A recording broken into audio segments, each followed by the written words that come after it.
¿Qué ¿Te es un genera negocio obligaciones, jurídico? te genera obligaciones para ambas partes? A ver, veamos. Los negocios jurídicos todos los negocios jurídicos generan obligaciones y para ambas partes. Para ambas partes no. Ni generan obligaciones necesariamente. ¿Sí? Vamos a dar paso primero. ¿Saben lo que es un hecho jurídico? Un hecho de la naturaleza, por ejemplo. Es un hecho un hecho de la naturaleza, es un hecho jurídico, pero no solo los hechos de la naturaleza son hechos jurídicos. Que tiene consecuencias también jurídicas. Exacto. Un hecho jurídico es cualquier acontecimiento, sea de la naturaleza o humano, que tiene consecuencias jurídicas. Dentro de ese género de hecho jurídico se encuentra una especie que se llama acto jurídico. Es decir, todos los actos jurídicos son hechos jurídicos, pero hay hechos jurídicos que no son actos jurídicos. ¿Cuáles hechos jurídicos además son actos jurídicos? Son las que interviene, digamos, la voluntad de la persona o la voluntad del hombre. Exactamente. Entonces, son ciertos acontecimientos en los cuales un contrato es un acto jurídico, está muy bien. ¿Por qué? Porque son acontecimientos en los cuales interviene la voluntad humana, ¿sí? Y que genera consecuencias jurídicas. ¿Ah? Ahora, dentro de esta subespecie de acto jurídico, también es posible hacer una clasificación. Hay algunos actos jurídicos que son negocios jurídicos, pero hay otros actos jurídicos que no son negocios jurídicos. Entonces, ¿cuáles actos jurídicos son negocios jurídicos? Sabemos que por ser actos jurídicos son acontecimientos en que interviene la voluntad humana que tienen consecuencias jurídicas. ¿Para qué esa definición? Además de un negocio jurídico, ¿qué le tenemos que agregar?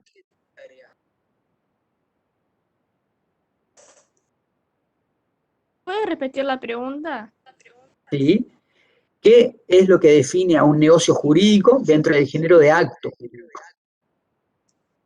Puede ser, si no entiendo mal, o sea, que intervengan las partes, que es un poco de lo que hablamos como es con el tema de condición y cómo es que puedan actuar por voluntad propia en o sea, en el negocio jurídico, o nada que ver.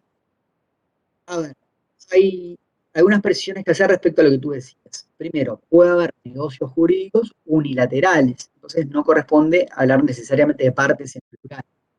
¿Sí? Esa es la primera distinción, pero eso no es lo que lo define como particularidad dentro del género acto jurídico. ¿Qué particularidad tienen los negocios jurídicos que los diferencian de otros tipos de actos jurídicos? ¿Que son bilaterales? No necesariamente, son actos jurídicos unilaterales. Entonces, no sé, me confundí. No, por favor, estamos todos aprendiendo, no te preocupes por participar. Profesor, ¿la relevancia jurídica que tiene? ¿Por qué? ¿A qué te referís con la relevancia jurídica? Un segundito, así terminamos con la compañera. Que son declaraciones de voluntad que están dirigidas a obtener un fin y el fin es alcanzar un resultado. Exactamente, eso es muy importante. Que lo respalda, ¿no? Muy bien, María José. Porque acá no solo interviene la voluntad humana, sino que a su vez la consecuencia jurídica es querida por las partes. ¿Sí? Eso es lo que más o menos quería decir, pero también me expresé mal, pero ahora me quedó claro. No, está bien. Es decir, en los actos jurídicos interviene la acción humana, pero en los negocios jurídicos, dentro de los actos jurídicos, además, el resultado es querido por las partes. ¿Bien? Entonces, lo primero que tenemos acá es que el contrato es un negocio jurídico. Entonces, eso significa que es un hecho de la naturaleza en el cual interviene la acción humana y que las consecuencias que genera son jurídicas y son queridas por quienes intervienen en este negocio jurídico. ¿Sí? Ahora vamos a precisar aún más esto para ver dentro del género negocio jurídico qué particularidad tiene el contrato. ¿Saben lo que es una convención? ¿Sí? No, adelante. Yo iba a decir, sí, que aparte de ser un negocio jurídico, que es un negocio entre vivos, que es una fuente de obligaciones, el cual produce efectos personales y crea obligaciones. Está muy bien, esa es otra característica del contrato, que es un negocio necesariamente entre vivos. Ustedes dirán, bueno, pero no puede haber un negocio entre muertos, los muertos no pueden negociar, por supuesto. Cuando decimos que es un negocio entre vivos, no nos oponemos a decir que es un negocio entre muertos, sino que nos oponemos a decir que es un negocio mortis causa. ¿Sabes lo que significa que algo sea un negocio mortis causa? Por fallecimiento de una de las partes. Claro, como puede ser una herencia, por ejemplo. Exactamente. En los negocios mortis causas también se celebran entre vivos, pero la consecuencia en los negocios mortis causa es que los efectos se producen recién cuando fallece la persona. Caso típico del testamento. Si yo voy a un escribano a otorgar mi testamento, obviamente es un negocio entre vivos, porque yo estoy vivo, si no, no puedo firmar. ¿Sí? Pero la consecuencia del testamento está prevista para que opere una vez que yo me haya muerto, no antes. En cambio, cuando hablamos de negocios jurídicos entre vivos, a lo que nos referimos no es en puridad que las partes están vivas, sino que los efectos jurídicos se producen antes de la muerte de quienes intervienen. ¿Sí? Bien. Yo les decía que dentro del género negocio jurídico, a su vez, hay otra especie que es un negocio bilateral del contrato. No es lo mismo decir que un contrato es bilateral que decir que un negocio jurídico es bilateral. Y vamos a dejar ya sentado esto desde ahora. Decir que un negocio jurídico es bilateral es que en él intervienen dos partes. En cambio, los negocios jurídicos unilaterales interviene una sola parte. Ejemplo que tomamos recién, el testamento. El testamento es un negocio unilateral porque solamente el testador es parte en él. En cambio, los negocios jurídicos bilaterales hay dos partes que son quienes intervienen en ese contrato. Por ejemplo, una compraventa, un negocio jurídico bilateral. Está el comprador y está el vendedor. ¿Sí? Que un contrato sea bilateral, por supuesto que implica que intervienen dos partes, porque es un negocio jurídico, un contrato. Y como es un negocio jurídico bilateral, todo contrato. Entonces, el contrato, por ser bilateral, el negocio jurídico bilateral necesariamente está compuesto por dos partes. Pero que el contrato además sea bilateral, quiere decir que una sola de esas partes resulta obligada. ¿Sí? Puede ser que en un contrato intervengan dos partes, pero que solo una de ellas resulte obligada. O puede ser Profe, que ambas. Sí. ¿sabe que ahí yo tengo mi pensar totalmente diferente? Pienso que el contrato cuando es bilateral hay obligaciones de ambas partes, porque Sí, yo le vendo a usted una claro, no, no. porque digo, yo le vendo la computadora a usted, yo estoy obligada a darle la computadora y usted a pagarme. Yo lo dije al revés, pero vamos a hacer una precisión igual. Repaso, yo se lo dije mal. El contrato jurídico el contrato es bilateral cuando las dos partes están obligadas y unilateral cuando una de las partes está obligada. Ahora hay una precisión que ya lo van a ver los compañeros hace que viene, y es que puede haber contratos, ¿sí?, unilaterales en los cuales ambas partes tengan prestaciones.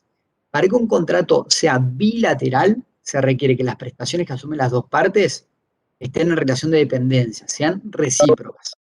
¿Sí? Ahora eso lo vamos a ver en otro momento. Lo importante ahora es que ustedes puedan distinguir el concepto de negocio jurídico bilateral y de contrato bilateral. Para que un negocio jurídico sea bilateral, en él intervienen dos partes. Para que un contrato sea bilateral, ambas partes y además recíprocamente. ¿Sí?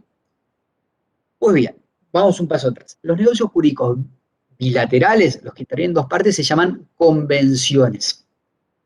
Entonces, el contrato no solo es un hecho jurídico, no solo es un acto jurídico, no solo es un negocio jurídico, sino que es un negocio jurídico convencional. Y dentro de las convenciones, de los negocios jurídicos donde intervienen dos partes, al menos, tiene una particularidad más, que es una convención que genera obligaciones. Ahora vamos a ir a eso con más detenimiento. La segunda vertiente de la noción que nos interesa ver es que es el supuesto de hecho de una norma de competencia. ¿Ustedes se acuerdan el concepto de norma de competencia?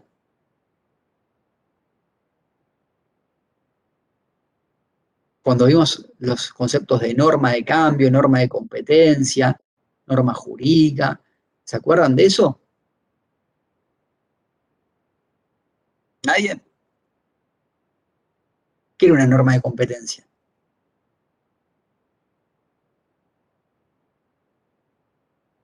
Participen, no importa que se equivoquen.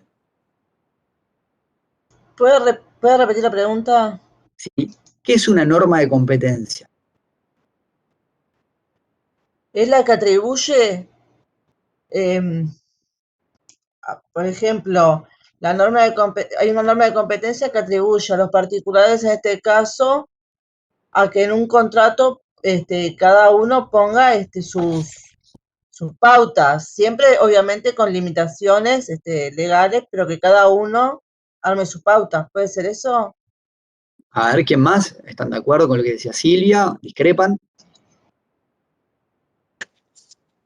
Profesor, yo tenía un concepto que era que la norma de competencia es, digamos, un conjunto de conocimientos, habilidades, actitudes o destrezas que son aplicados para el desempeño de una función determinada que puede ser productiva, por ejemplo. No nos referimos a eso cuando hablamos de norma de competencia en esta materia. Porque esto es más bien laboral, ¿no? Sí. ¿Quién más? ¿No recuerda nada de esa clase? Profesor, ¿puede ser cuando un juez está habilitado para actuar en determinada cosa? Ahí está, nos estamos aproximando al conocimiento. Muy bien, Adriana. ¿Quién más? Profe, ¿puedo? Sí, adelante, Camilo. Yo tenía como que son una subespecie de las normas de cambio. Muy bien, ¿qué significa? Involucran un acto voluntario de personas que se dirige a crear o básicamente a expulsar una norma dentro de un sistema, ¿verdad? Muy bien, Camilo. ¿Regina?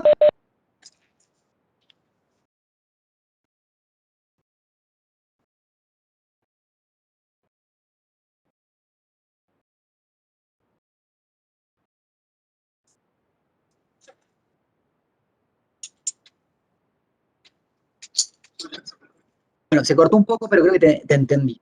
En base a lo que decían ustedes, nosotros dentro del concepto de normas jurídicas tenemos esta especie de normas de cambio, y dentro de las normas de cambio, normas de competencia. Son aquellas normas que reconocen la facultad a ciertas personas, a ciertos actos, de modificar el mundo jurídico.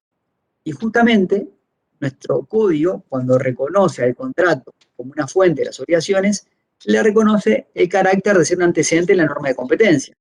Las partes, los particulares, mediante un contrato pueden modificar el mundo jurídico, pueden crear nuevas obligaciones. A eso es lo que apuntamos. ¿Sí? Bueno, pero que acá se me fue. Acá está. Por último, la característica justamente derivada del anterior es que el contrato crea normas jurídicas. ¿Sí? Sí. Bien.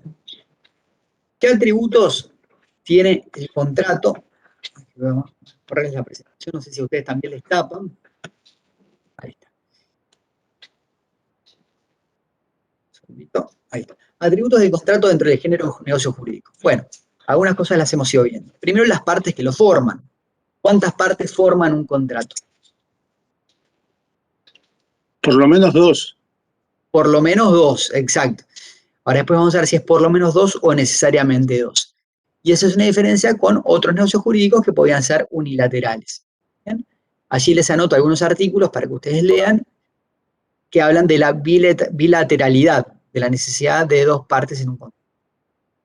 Lo segundo, muy importante, es, y esto por favor grábenselo, es cuáles son los efectos de los contratos. ¿Sí? Solo crea obligaciones y derechos personales. Esto tiene dos lecturas muy importantes. La primera es que no tiene efecto real. Ustedes saben que en el contrato francés, el derivado del Código de Napoleón, por el contrato automáticamente se transfiere la propiedad. Si yo firmo con ustedes un contrato de compra-venta, solo con la firma de la compra-venta ustedes ya se hacen dueños de la cosa. En cambio, en el contrato uruguayo, que sigue la tradición romanística, no basta con el contrato para adquirir la propiedad. ¿Qué hay que sumarle al contrato? ¿Qué recuerdan?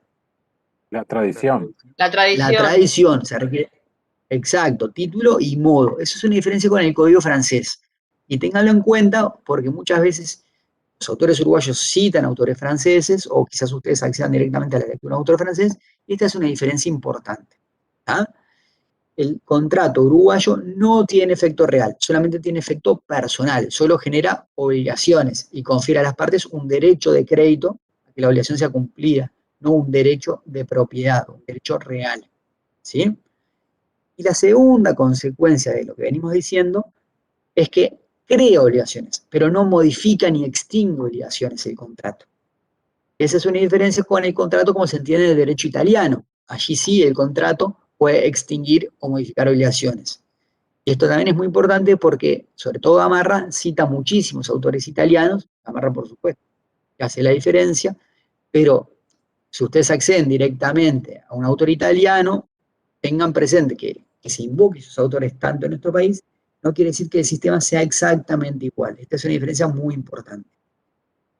Esto no significa que las partes no puedan celebrar un convenio para extinguir una obligación o modificarla. Por supuesto que pueden. Pero eso que harían ya no se llama contrato. El nombre que le asigna la doctrina a eso es distracto. Es una figura distinta del contrato. ¿Bien? Y por último, la tercera característica fundamental del contrato dentro de este género de negocio jurídico es lo que decíamos, que es un negocio entre vivos. Y hablamos ya de cuál es la consecuencia o la oposición con los negocios mortis causa. Ahora vamos a la bilateralidad del contrato. ¿Sí? Estamos hablando que el contrato como negocio jurídico es bilateral, es un negocio jurídico bilateral, no que el contrato es bilateral. ¿Ah? Recuerda la diferencia entre negocio jurídico bilateral y contrato bilateral. Decir que un contrato es un negocio jurídico bilateral implica que en él participan dos partes, no cuántas partes resultan obligadas, solamente cuántas partes participan en el contrato. ¿Ah? Lean por favor el artículo 1247 del Código Civil. ¿Quién lo lee? Permiso, profesor, buen día. Sí, adelante. Artículo 1247. Contrato es una convención por la cual una parte se obliga para con la otra o ambas partes se obligan recíprocamente a una prestación cualquiera. Esto es, a dar, hacer o no hacer alguna cosa. Cada parte puede ser una o muchas personas. Bueno, como ven, no es lo mismo persona que parte, ¿sí? Lo importante es que el contrato tiene que tener dos partes, pero cada una de esas partes se puede integrar por una sola persona o por más de una persona. Entonces lo que tenemos que responder es esto. ¿Qué define que un conjunto de personas sean una parte? ¿O cómo dentro de todas las personas que integran un contrato, cómo definimos cuáles son una parte y cuáles son la otra? ¿Qué es lo que saben sobre eso? ¿Cómo me dirían? No sé. Permiso, profe. Sí, adelante.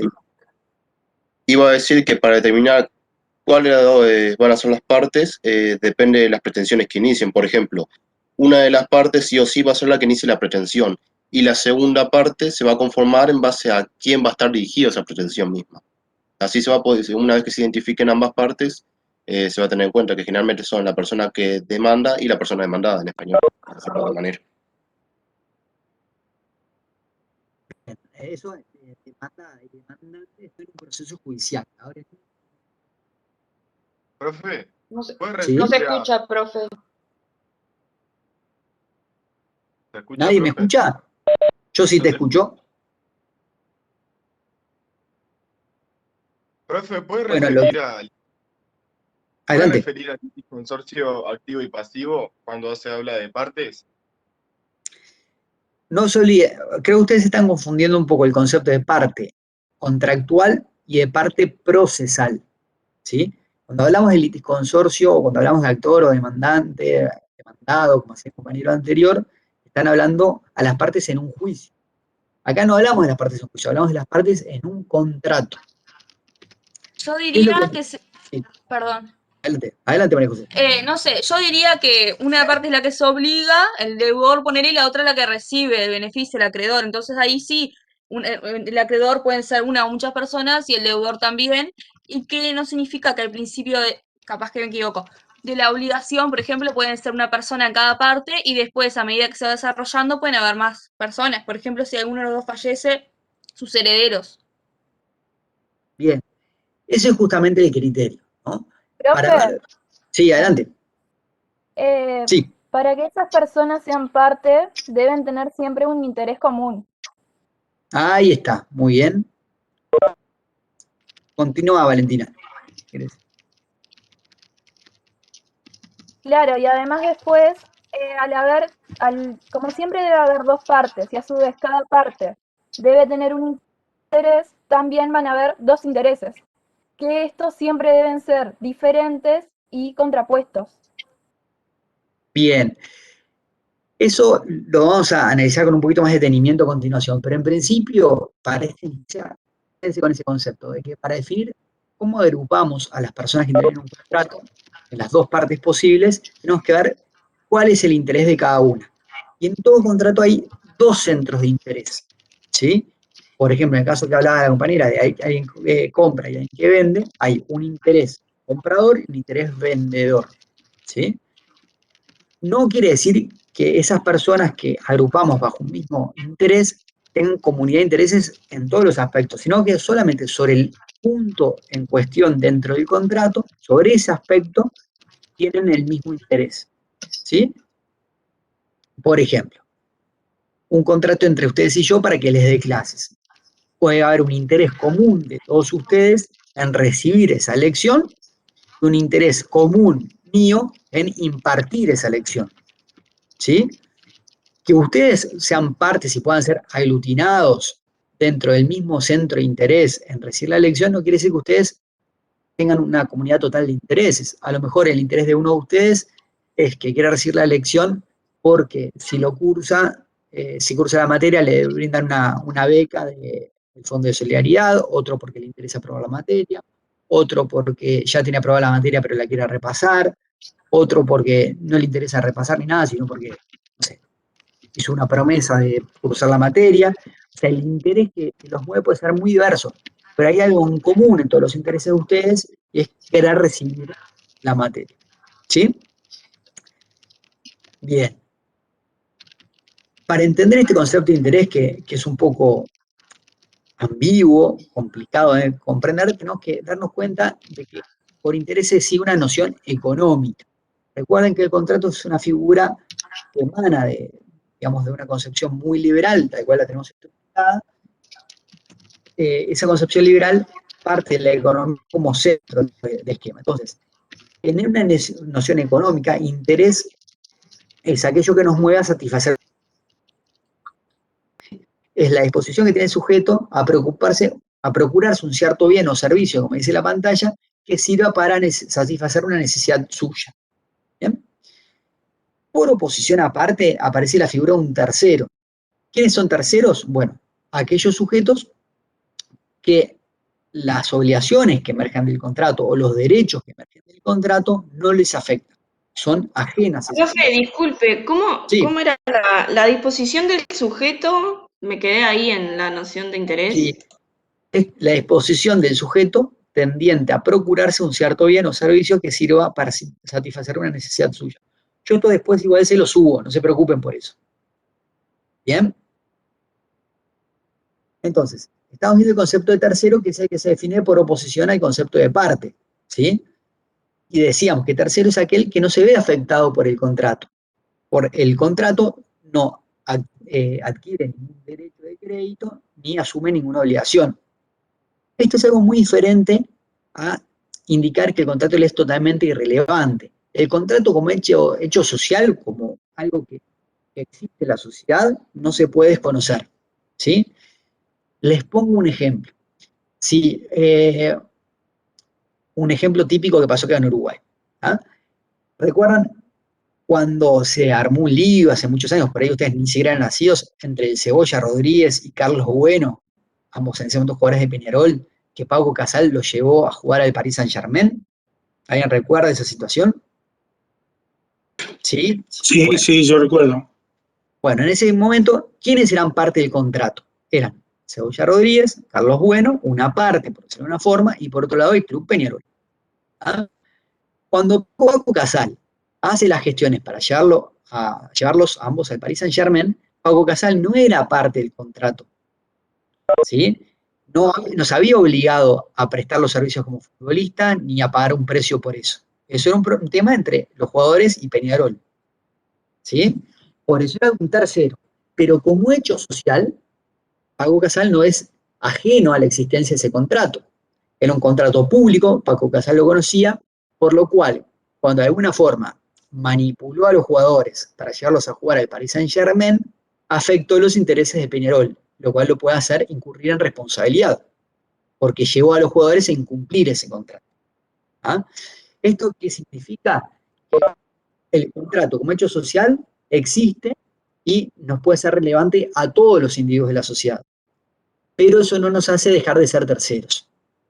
Somos parte y no terceros cuando, además de que reconozcamos su existencia como hecho social, asumimos una obligación o un derecho por ese contrato. Hay dos institutos que vamos a ver en el curso que implican alguna alteración, entre comillas al menos, a estos conceptos. Son el porte fort y la estipulación para otro. ¿Alguno sabe qué significan estos dos conceptos? ¿No? Bueno, la estipulación para otro es cuando A y B otorgan un contrato, pero por ese contrato le generan un derecho de crédito a C. ¿Sí? Por ejemplo, si yo contrato la escuela para que mi hijo vaya a estudiar en ella, ¿bien? Parte del contrato con el colegio es el colegio, mi hijo formalmente no es parte del contrato, no es el contratante, no es que yo represento a mi hijo en ese contrato con el colegio. Mi esposa y yo somos los contratantes. Pero el beneficio es a favor de mi hijo, que es el que recibirá la educación. ¿Sí?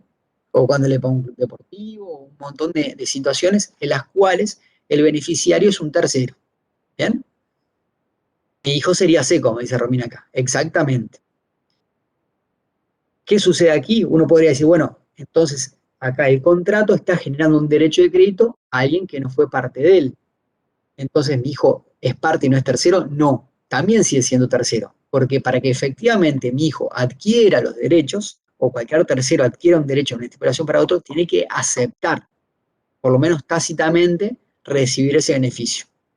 ¿Bien? Pero esa aceptación lo hace ser titular del beneficio, pero no parte del contrato. El porte fort es la figura inversa. Imagínense que yo, junto a mis hermanos, somos dueños de un inmueble y lo queremos vender, pero mis hermanos están en el exterior. Aparece una presión de comprar y firmamos un boleto de reserva por el cual yo digo que me obligo a vender, pero que también mis hermanos se obligarán a vender. Por ese contrato, ¿ustedes qué opinan? ¿Mis hermanos asumieron la obligación de vender, sí o no? ¿Qué piensan? Si no había una representación que esté firmada o algo, no. Exactamente, Eduardo. Yo no puedo obligar a mis hermanos si ellos no me dieron un poder para que así lo haga. Ellos seguirán totalmente libres como antes de que yo haya firmado el boleto de reserva. Pero esa situación que se llama porte fort, en la cual yo me obligo a que ellos asuman una obligación, ¿sí? Implica que eventualmente cuando ellos acepten esa obligación que yo pacté por ellos pasarán a estar obligados, no antes. Por eso tampoco el porte fort implica alterar este criterio diferenciador entre que es parte y es tercero. En ese contrato, en ese boleto de reserva, ¿sí? Quienes asumieron obligaciones y quienes asumieron derechos somos quienes firmamos el contrato, no mis hermanos. Siguen siendo terceros. ¿Bien? Otro aspecto que es importante que diferencien es el concepto de parte en sentido formal y sustancial. ¿Saben esta diferencia en qué consiste? ¿No? Bueno, tomemos el ejemplo que recién manejaba el compañero. A ver, mis hermanos son dueños de un inmueble, yo no, ellos son los únicos dueños. Pero como no van a estar en el país para firmar la venta, me dejan un poder para que yo los represente a ellos. El día del contrato, yo voy y firmo como apoderado de ellos la venta de ese inmueble. ¿Yo soy parte del contrato, sí o no? ¿Qué piensan? ¿No sería como una especie de representante, profesor? Soy un representante, efectivamente. Si es un representante, está representando a determinada parte, pero no siendo parte. Exactamente. Partes, en sentido sustancial, son aquellos que se ven afectados por el contrato, quien asumió una obligación o quien asumió un derecho, ¿sí? Y eso sucede respecto de mis hermanos, no de mí. Ellos son partes en sentido sustancial, yo no. Parte en sentido formal es un concepto distinto. es aquel que participa del diálogo contractual, por ejemplo, dice Amar, aquel que va y firma el contrato, cuando su contrato fue escrito. En este caso, yo soy parte en sentido formal, porque yo participé del contrato, pero como no vi mis intereses afectados, sino los de un tercero, no soy parte en sentido sustancial. Cuando hablamos de partes contractuales, nos referimos a las partes sustanciales, no formales. Yo, como apoderado de mis hermanos, sigo siendo tercero, sustancialmente, ¿no? Permiso, Ahora bien, profesor. Sí. Porque en ese caso no estaría afectado el patrimonio mío, sino el de mis hermanos. Exactamente, tú lo has dicho. Y como no está afectado tu patrimonio, no está afectado tu interés. Siendo un poquito para atrás, hace unos momentos cuando veíamos cuál era el concepto de contrato y cómo podemos distinguir los dos centros de interés y ver cómo aglutinar a las personas dentro de una parte y no en otra, una compañía hacía referencia a la contraposición de intereses. ¿Sí? Y vamos a repasar un poco el concepto y esto es un poco engorroso. A ver, decimos que en un contrato, ¿sí?, en tanto negocio bilateral, tiene que haber dos partes. Eso significa que hay dos intereses distintos. ¿Bien? Esos dos intereses distintos implican que cada parte es titular de uno de esos intereses. ¿Bien? Por eso son dos partes y dos intereses. ¿Sí? Hemos visto, como dice la pantalla, que no todos los negocios jurídicos tienen dos partes. Algunos negocios jurídicos tienen una única parte, y vimos el ejemplo del testamento. ¿Sí? ¿Recuerdan? Ahora, estos intereses distintos, ¿tienen que ser contrapuestos o no? Lean el 287, por favor.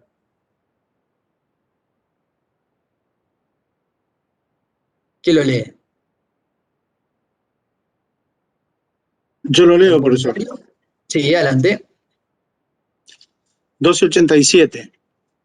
Es de la causa para obligarse en los contratos. Perfecto. Dice el 287, en todo contrato oneroso es causa para obligarse cada parte contratante, la ventaja o provecho que le procura la otra parte.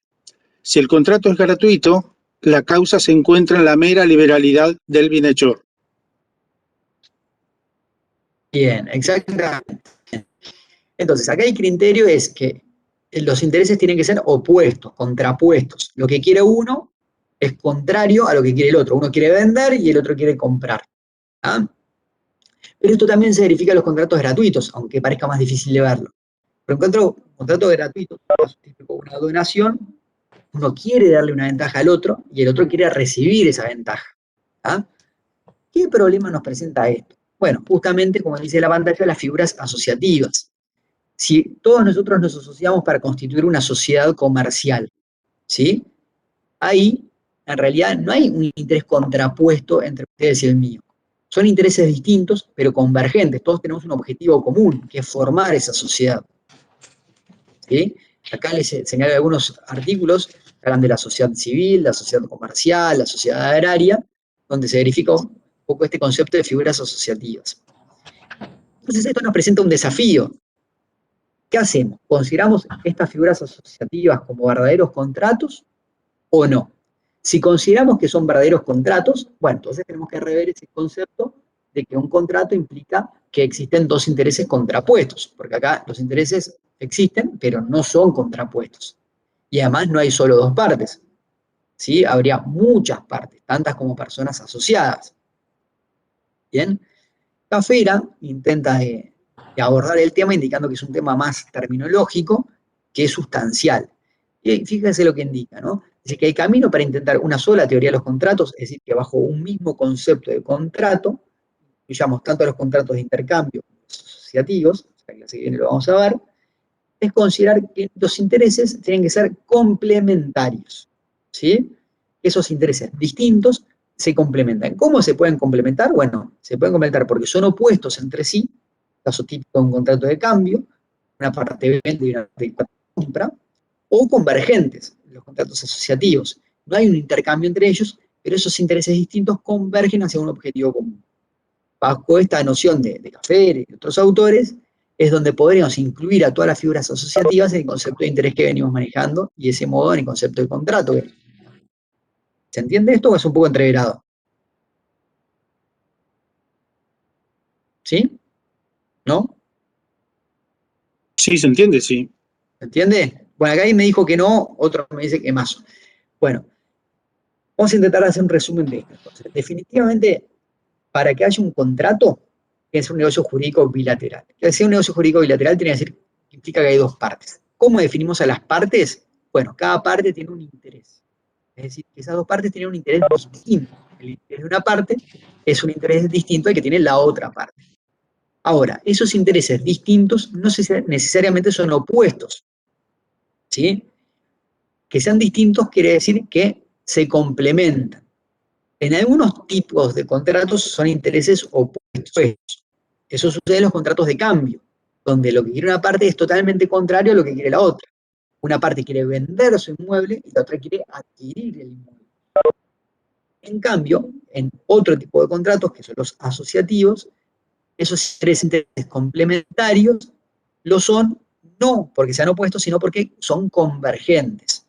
¿Qué significa que sean convergentes? Bueno, que hay una forma, tanto a todos en el mismo camino y de la mano para lograr un objetivo común, ¿sí?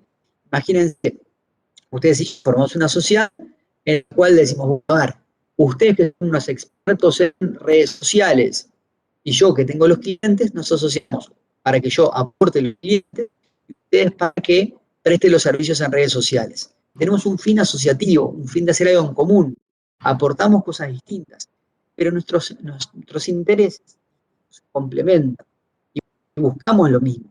Yo lo que busco es, de alguna forma, beneficiarme del aporte de ustedes de manejar, de conocer el negocio, el know-how, y ustedes beneficiarse de lo que yo aporto en cuanto a la clientela, por ejemplo, ¿sí? Y esa convergencia es lo que nos permite seguir un fin común. Si aceptamos esta noción de que los intereses convergentes también son asimilables al concepto de parte contractual, las figuras de los contratos asociativos pueden ser consideradas también como contratos. En cambio, si tenemos una posición más tradicional de entender que en un contrato los intereses tienen que ser necesariamente opuestos, todos los contratos asociados, perdón, todas las figuras asociativas ya no les podríamos considerar como contratos, porque no hay allí intereses opuestos. ¿A veces se entendió un poquito mejor? ¿Sí? Bien. Bueno, otro aspecto, volviendo un poco a, digamos, a la carátula que hicimos de distinción del contrato entre la figura de los negocios jurídicos, es los efectos. Y este es tal vez, digamos que la nota principal. El contrato se distingue de los restantes negocios jurídicos por sus efectos, ¿sí? El efecto de los contratos típicos es que produce obligaciones, es decir, no produce derechos reales, y extingue o modifica obligaciones, genera obligaciones. Esto es muy importante y ténganlo muy en cuenta. Para llegar a esa conclusión, vamos un poquito para adelante. Hay efectos declarativos y dispositivos, ¿sí? Los efectos declarativos son aquellos que no modifican el mundo jurídico, sino que simplemente exponen cómo son las cosas. Y efectos dispositivos son una alteración del mundo jurídico. Por ejemplo, si ustedes y yo firmamos un documento donde decimos, bueno, declaramos que desde el día 1 de marzo yo les estoy impartiendo clases a ustedes. Por ese documento, ¿modificamos ese mundo jurídico? No, simplemente estamos exponiendo algo que ya existía. Yo desde el 1 de marzo les estoy dando clases a ustedes. ¿Bien? En cambio, si nosotros decimos, a partir del 5 de marzo, perdón, hoy estamos a 12 de abril, a partir del 13 de abril, los jueves les empiezo a dar clases, ahí sí hay una alteración del mundo jurídico. Hay un cambio, hay algo que antes no existía. ¿Sí? Esa es la diferencia entre efectos declarativos, donde simplemente expone cómo son las cosas, pero no las modifica, y el dispositivo que implica un cambio. ¿Bien? A partir de estas dos definiciones o de estos dos grupos grandes, van a encontrar muchos autores que hacen clasificaciones distintas de los efectos en los negocios jurídicos según los efectos.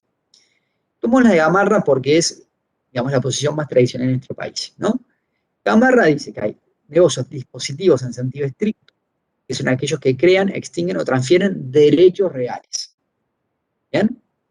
Y en contraposición, que hay negocios dispositivos en sentido amplio, que son aquellos que crean obligaciones. El contrato sería un negocio dispositivo en sentido amplio, porque crea obligaciones. No es dispositivo en sentido estricto, porque no tiene ninguna consecuencia de derecho real. No crea un derecho real, ni lo modifica, ni lo extingue. Cafaro y Cornelli, ya con su propia clasificación, hacen un agregado de concepto de derechos dispositivos en sentido estricto, y allí agregan los que transfieren y extinguen derechos personales. Es decir, para Cafaro y Carnelli, los dispositivos en sentido amplio, al igual que para Gamarra, son solamente aquellos que crean obligaciones, solo el contrato. Hace una clasificación diferente. Lo importante es que, más allá de los nombres, de cómo agrupemos las cosas, ustedes tienen que tener en cuenta que el contrato es un negocio que no es declarativo, es dispositivo porque modifica el mundo jurídico, ¿sí? Pero no lo modifica en el sentido estricto. No hace nacer ningún derecho real, no modifica un derecho real, ni extingue un derecho real. Lo hace en sentido amplio. Simplemente crea obligaciones que eventualmente, si le sumamos un modo, sí puede implicar un efecto real. ¿Sí? ¿Se entiende? Bien. ¿Alguna duda de lo que vimos?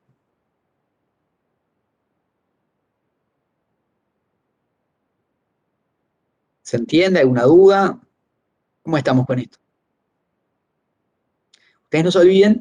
Profe, ¿me puede repetir esta última parte que dijo que el contrato era dispositivo, pero en sentido amplio? Exacto. ¿Por qué es en sentido amplio y no en sentido estricto? Porque ser dispositivo en sentido estricto implica, para Gamarra, modificar, extinguir o crear un derecho real. Y el contrato uruguayo no crea, no modifica ni extingue derechos reales, solamente crea derechos personales. ¿Sí? Bien. Ustedes, de todos modos, más allá de lo que damos en clase, que yo les suba las clases grabadas, que les suba las presentaciones, es muy importante que lo lean. Tengan en cuenta de que no es lo mismo escribir algo, uno lo piensa, lo relee, lo corrige, que estar exponiendo en el momento en base a lo que uno guarda, y se puede equivocar porque somos humanos, y quizás ustedes se quedan con un concepto de algo que yo digo erróneamente. Por eso revisen, siempre revisan, lean, y aparte la profundidad del libro es mucho mayor a la profundidad que uno puede llegar a tener en clase. ¿Sí? El objetivo de la clase es distinto al objetivo del libro. En la clase yo solamente apunto a darles las nociones básicas, lo mínimo. Entiendo que es importante que ustedes sepan, considerando el tiempo que tengo disponible. El libro presenta una posibilidad de dar una profundidad mucho más grande. Lo que ustedes van a aprender con el libro es mucho más de lo que pueden llegar a aprender en la clase. ¿Sí? Bien. En estos poquitos minutos que nos quedan, vamos a ingresar brevemente a lo que es autonomía. Voy a abrir acá, autonomía de la voluntad. Autonomía privada. Y la clase que viene vamos a culminar con este tema y vamos a ver publicidad. ¿Sí? Bien. Bien, profesor. A ver, ahí estoy empezando a compartir. Bien. Bibliografía para este tema. Aquí, como siempre, les señalo bibliografía complementaria, adicional. Lo tienen todo en el cronograma de todos modos. También aquí sucede que les agregué el libro de Cafera sobre obligaciones. ¿Sí? No son muchas páginas, está muy bien. Más allá de lo que sugiere acá la bibliografía, estaría bueno que le peguen una idea a los que tengan eficacia contractual de Cafaro y Carnelli, la página 12. ¿Sí?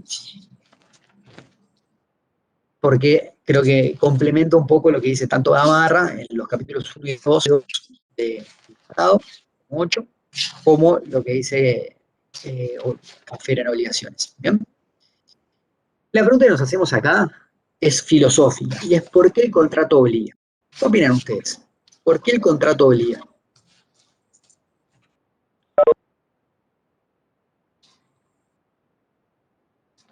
¿Qué piensan? Yo pienso, profesor, que porque las dos partes, una se obliga a cumplir con cierta parte del contrato y la otra también. Las dos partes quedan obligadas a cumplir con algo. Porque las dos están en una convención, una acepta, yo le digo a usted, le vendo una estancia y usted me está aceptando comprar la estancia. Usted me acepta el precio que yo estoy poniendo de la estancia. Entonces ahí bueno, yo creo que por eso las dos partes obligan.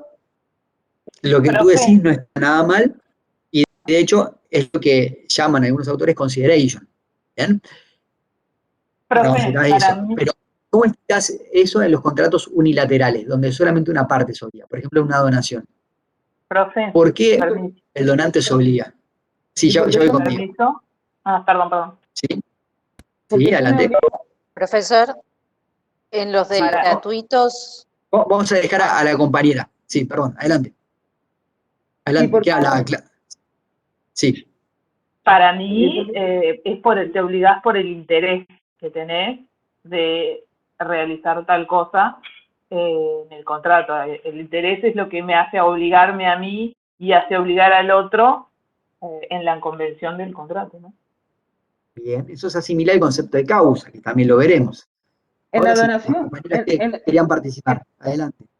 en la donación, por ejemplo, yo quiero dejar mi casa al Ministerio de Transporte, porque quiero dejar la casa a ese ministerio y no quiero que nadie más se quede con eso. Yo soy propietaria, tengo el dominio de esa casa y me obligo a dársela, porque yo me comprometí a dársela. Ahí me parece que surge la obligación. La otra parte no está obligada a aceptarla, puede aceptarla o no, pero yo estoy obligada a darla porque yo di mi palabra de que la iba a dar. Bien. ¿Quién más quería participar? Yo, profesor, Sí. En la donación hay un concepto importante que es la liberalidad. Entonces, hay una, yo, si bien doy, elijo dar. Tengo esa liberalidad para poder hacerlo. Y en los otros contratos bilaterales hay una satisfacción de intereses. O sea, yo doy a cambio, recibo algo a cambio. Ahí hay una convención. Bien. Profesor, ¿Quién más? Adelante. yo en realidad creo que el contrato obliga porque además está protegido por el derecho. Está protegido por todo el ordenamiento jurídico. Bien. Eso es lo que hace que sea una obligación jurídica y no moral. ¿Pero por qué? ¿Por qué pensás que eso sucede? ¿Por qué el ordenamiento jurídico tiene que respaldar las obligaciones que emergen de un contrato?